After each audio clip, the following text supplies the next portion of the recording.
রানী আক্তার মাত্র ১০ মাস আগে বিয়ে হয় নেত্রকোনার কেন্দ্রীয় উপজেলার ভূঁইয়াপাড়া গ্রামের জিন্নাতুল ইসলাম খোকনের সাথে।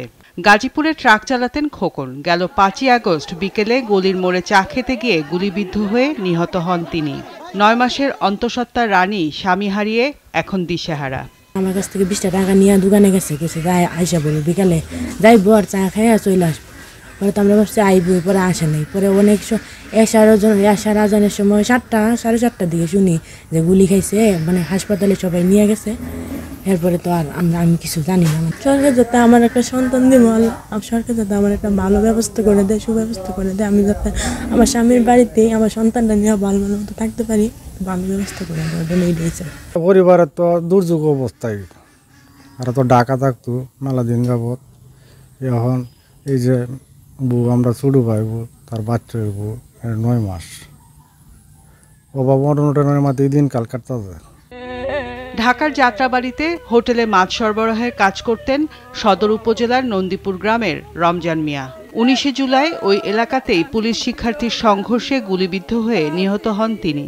সংসারের একমাত্র উপার্জনক্ষম ব্যক্তিটির মৃত্যুতে শোকগ্রস্ত পরিবারটি। বিকালে ৫টা বাজে ছোটো ভাইয়ারে ফোন দিচ্ছে, বৃহস্পতিবারে ৫টা বাজে ফোন দিয়ে বলছে, শাহিন তুমি কি করো? কইছে আমি টিকিট খেলতেছি। টিকিট খেলতেছো তুমি যে ভাই ইন্টারে পড়ো, কোনো ছাত্র মিছিল টিছিলের লেগে ডাকলে তুমি কিন্তু যাইও না মিছিলে। আমরা গরিবের সন্তান, আমরা রাস্তায় পড়ে কেড়ে মরতাম। বিশাল আন্দোলন হইতেছে, বিশাল গন্ডগোল, তুমি যাইও না। ছোটো ভাইয়ারে বৃহস্পতিবারে ৫টা বাজে বোঝাইয়া শুক্রবারে ৯:৩০ বাজে আমার বুথ রাস্তায়